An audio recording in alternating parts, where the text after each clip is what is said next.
People keep saying GEO is the new SEO, but here's the truth. GEO can never replace SEO. As a matter of fact, it can only sit on top of SEO. It's like saying when TikTok came, TikTok is the new social media. No. Right? TikTok cannot replace Instagram, Facebook, Twitter, and the likes. It basically just gives another channel to reach more people. Right? And it's the same when it comes to SEO and AI. Although there is a lot of buzz, noise right now about the AI features that, AI is replacing search, Google search, Bing search, and all of the search engines, literally. But it's a lie. Or I might have even seen the headline, search is dead, SEO is dead, and the likes. And there are so many acronyms these days: GEO, IO, AIO, AI overview, and so on, right? And many marketers are rushing just to figure out the hacks, for these new channels, which is what I call it. But here's the problem. Without a strong traditional SEO, none of these channels can work for you. And I'll give you a very practical example. So there's a brand called Yala. Yala is a cross-border platform, a financial institution in Nigeria who has a branch in US, United Kingdom, and in Canada as well. And I worked on that project about a year and a half ago, a year to 2 years ago. And what happened? The brand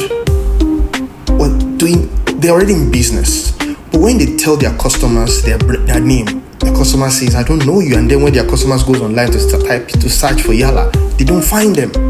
And that raises a concern, right? So what did I do?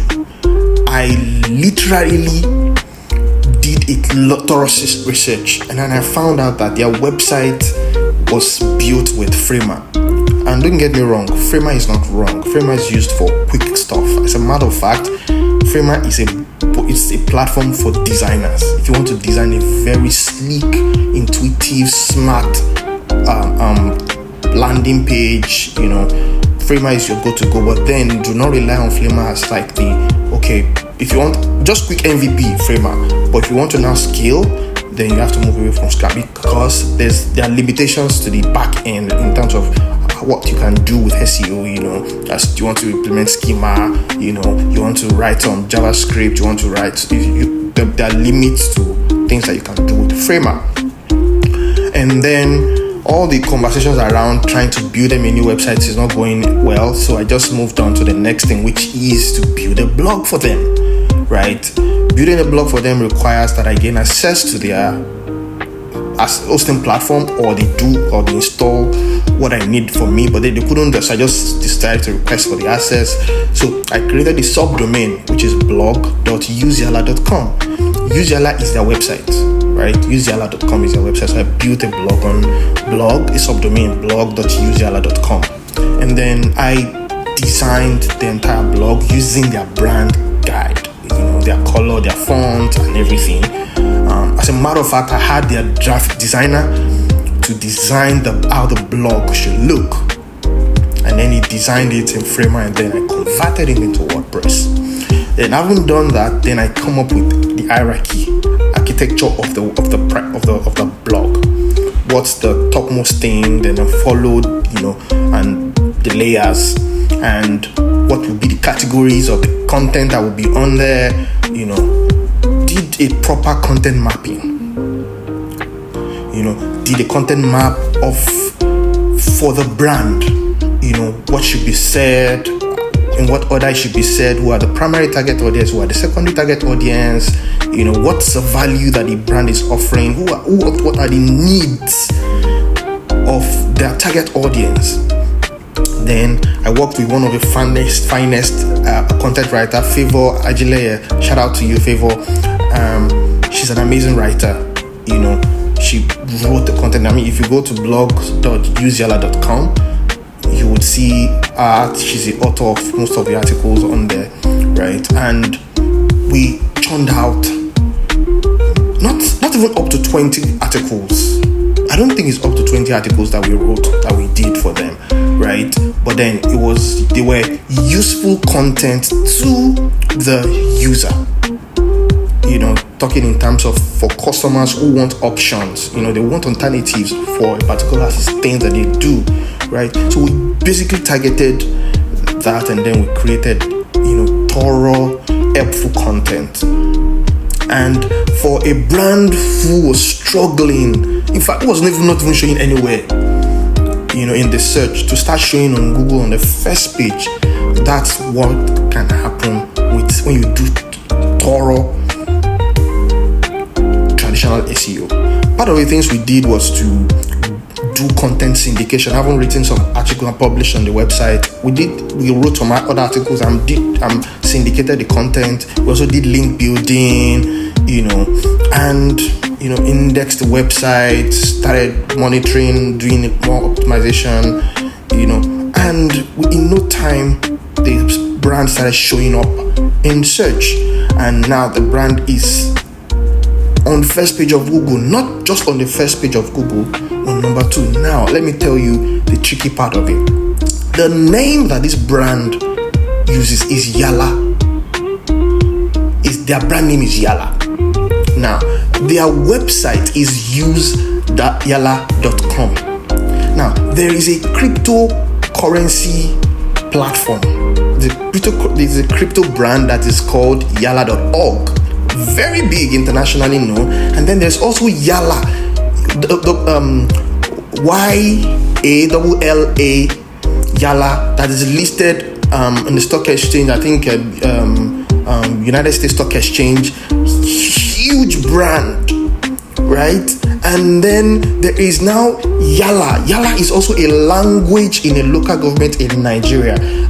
Local government in Cross River in Nigeria. Yala is a local government and it's a language. It's their language, right? Imagine competing with such strong entities. Yala as spelled is a local government. That's an entity. It is also a language. That's a very huge entity. That makes the local government entity stronger. Now there are also other Yala brand who use the exact word as the exact phrase in their URL, as their URL. Whereas this brand is they're not using it directly, they're even saying use Yala. It's not a word, right? So you see the competition. And then there are other brands too who have Yala in their names, were existing before this brand, and the list goes on and on. So the reason why I'm saying it is just to let you know how competitive it was. Now, ranking for your brand name, like I said, it shouldn't be like of course, it's a must for your brand to be seen.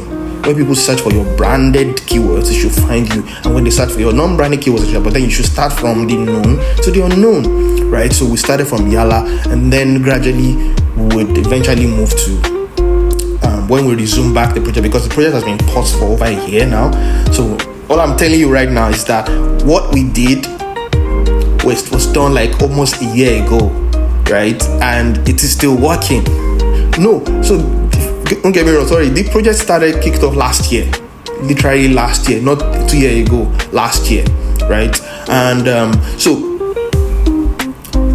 I did nothing special for AI, and that's a fact.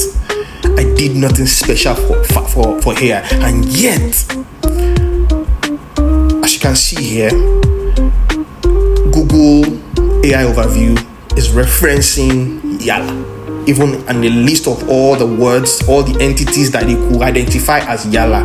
It also recognized that there's a Yala, that is the financial business, right? A company, is a Yala financial company, a company that is the financial stuff, right? So if you do not do your traditional SEO right, there is nothing that GEO or AI will be pulling from, because they have to pull from a foundation, right?